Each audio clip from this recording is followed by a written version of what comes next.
So once we start to let go of the revolutionary thing about spiritual teachings is they undercut our identity. They undercut our identity. Or they reveal to us what our true identity is. Identity. Other worldly, let's say, worldly views, worldly philosophies, even worldly spiritualities, they will not challenge your basic identity as being body mind. They will teach you how to be successful either in a worldly way or in a so-called spiritual way as a body mind. Whether it's worldly success, financial success, material success, romantic success, personal success, or a kind of spiritual materialism where the identity of being the body mind is not undermined. So this might be some kind of, oh, if I meditate for a long time, the body mind, can become self-realized, or the body mind, can develop cosmic superpowers, or the body mind, can live for hundreds and hundreds of years. This is why if you've got a more worldly looking spirituality, which is a lower form of spirituality, and don't forget, these lower forms of spirituality all have a role to play. They can all be very, very helpful to the right person at the right time. So we're not denigrating it, remember. These are all a part of the teaching as well. They all have a role to play. Everything has a role to play.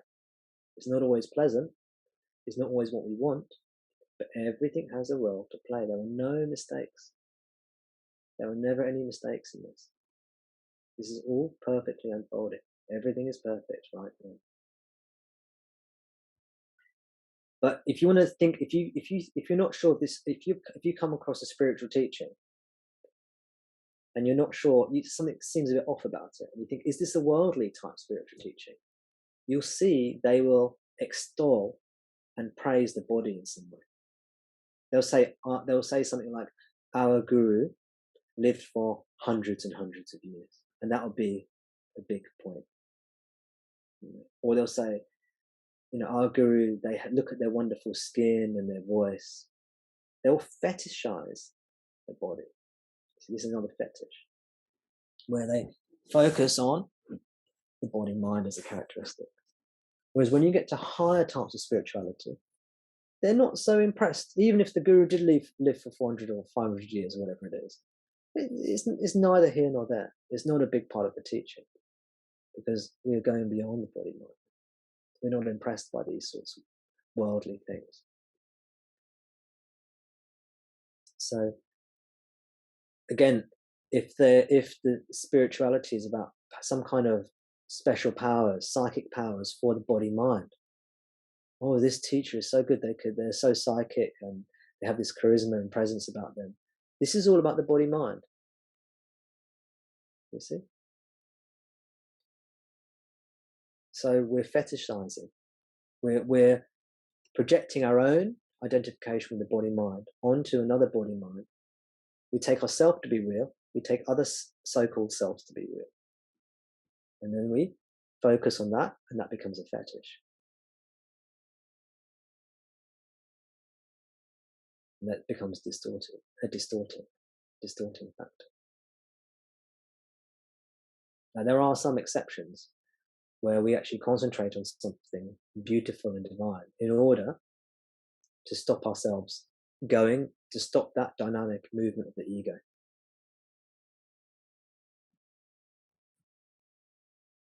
And by the way, these two aspects of ignorance, the dynamic or functional aspect on one hand, and the structural aspect on the other hand, they directly correlate with the two types of practice or teaching: purification and insight or knowledge, wisdom.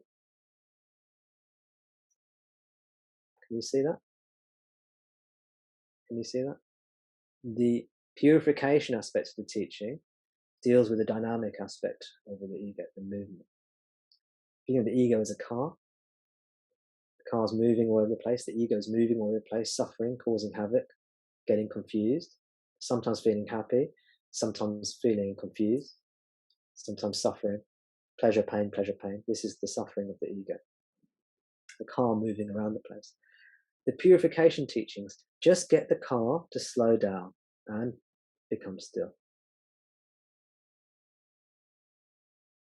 But they don't destroy the car, they don't attack the structure. The wisdom teachings start to dismantle the structure of the car. They take the wheels off, they take the doors off, they break it all down until there's nothing left. So the purification teachings slow the mind down, so we come out of this time-based thinking, pleasure, pain, attraction, aversion, right? The knowledge-based teachings, the higher teachings, we say, don't forget, higher doesn't mean better. You need them both. You need them both. The knowledge teachings say, oh, look, you are not the body mind. You are the self. And that destroys the structure, the ego, which is this belief on the body mind. Do you see? This is why if the car's moving all over the place, you can't dismantle it. In the same way, if the ego is moving all over the place, trapped by desire and fear, entrapped in this movement, constant movement of attraction and aversion. And by the way, this movement of attraction and aversion is rajas and tamas as well. So when you're predominantly in the desire mode, in a positive way, that's rajas. When you're predominantly in a fear mode, that's tamas. You see, the movements of the ego. And when that movement, rajas tamas stops, what's that?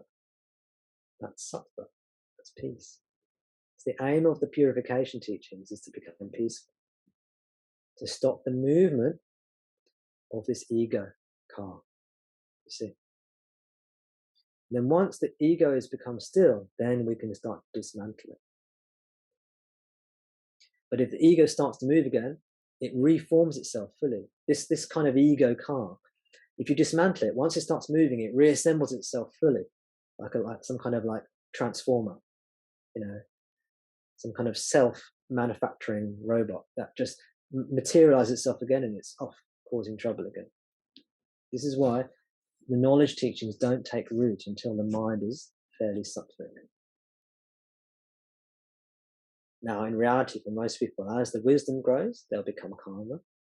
And as they become calmer or more sattvic, the wisdom teachings will penetrate deeper. So they both have a mutual effect.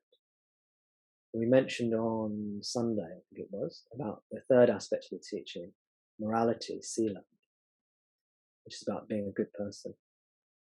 And as you become more peaceful, it's more easy to do good things, be more loving, be more caring, and throw away the addictive tendencies that fall away. And as we become more wise, the same thing happens. Because all these, let's say, negative tendencies, the bad things we may do, are all based upon this wrong notion on the body mind. The ego is the source of all evil. Basically. All suffering and all evil, all immoral behavior comes from ego as well. Doesn't mean that the person's going to be perfect, doesn't mean they're going to be infallible when the ego goes, but it just means the addictive tendencies, the self-centeredness, the neuroticism starts to fall away.